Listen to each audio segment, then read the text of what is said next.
border crossing. So we are now going to Denmark, Copenhagen on a ferry. There's a transfer from Sweden to Denmark. This is how the ferry is with the deck view. We paid 50 quid for this trip from Sweden to Denmark, and we got a good view from outside. Let's see how it is.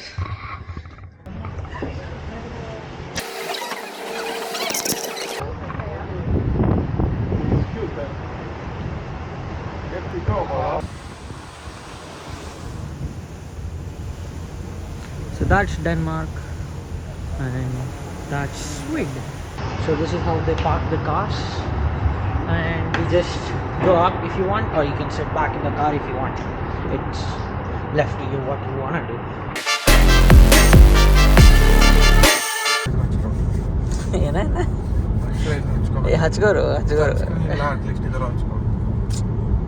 Full skin care samarthanant.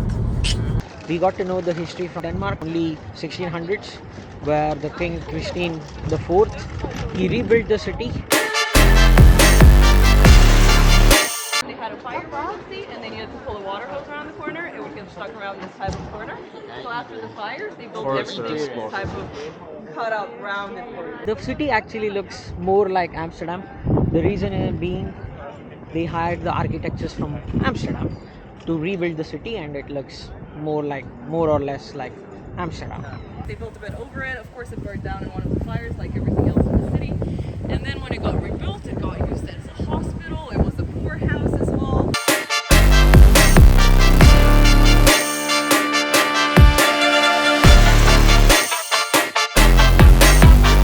Denmark's biggest city. If you really want to see the Pillar of Shame, it's inside the National Museum. It was opened in 1476 and it's the second oldest in Scandinavia. The oldest one is in Uppsala. And when the Nobel Prize for Physics, they awarded him with a house in the Carlsberg district. Maybe you heard about the famous brewery Carlsberg, probably the best beer in the world. So they gave this guy a house over there, and not only that they gave him a house, they awarded him with an unlimited amount of beer for the tower. It's big and round, but it's actually a 3-in-1. It came as a request from the students of the University of Copenhagen towards Christian IV because they wanted a library and an observatory. So Christian IV built this tower as a library, and there was actually like a little exhibition space in the middle of the tower. It still has an observatory on the top of the tower that's still functional, and they built a church attached to it. So it's kind of like a 3-in-1.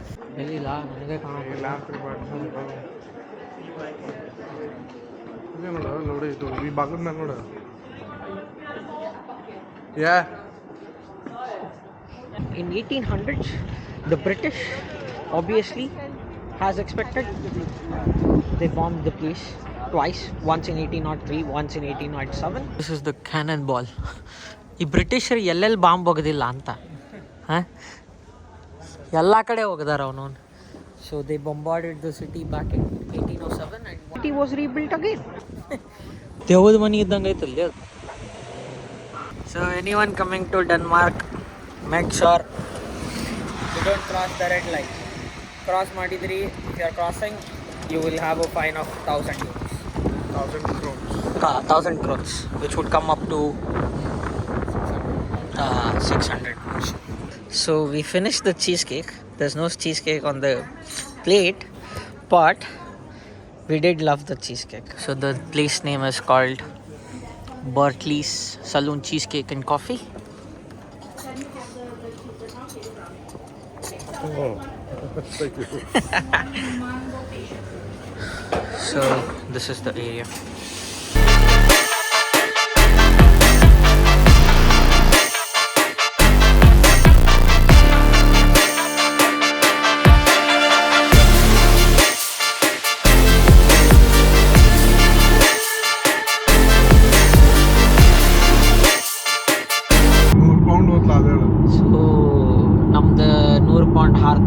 One side ferry, one side toll. So anyone planning to go via road, not recommendable for a day. If you're going for 2-3 days, then fair enough. Otherwise, not recommended. Also, just go one side. Other side, fly back home from Denmark. That's another good option. When you are in most of the European countries, try not to buy water bottles. Buy 2 liters or 5 liters water bottle, and you can fill it up in every petrol station. You can go to any restaurants or anything, they will just fill it up for you. It's not gonna be charged or something, so it saves a lot of money. All the water, tap water, is a good water. It is a drinking water over here. You just fill it up and you're good to go.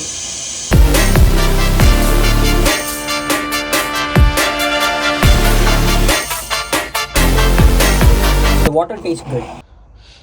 Last day of our camping. We are not sure if we can camp here, but we asked some local guys. They said we could camp, but they are not sure. But anyways, we have camped. Let's see how this goes.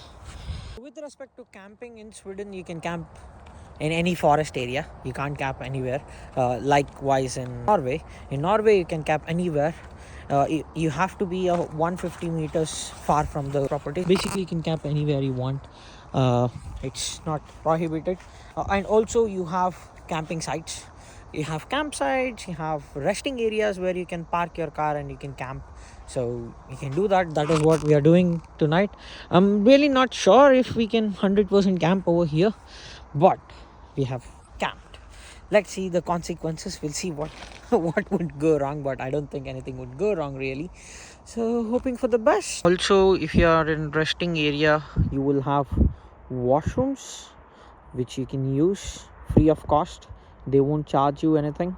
It applies same to the Norway, but the only thing is you won't have the showers, which is a problem if you are a person who wants to take bath every day. But this is how our tent looks, and also we have sleeping bags. That is why we are not feeling so cold.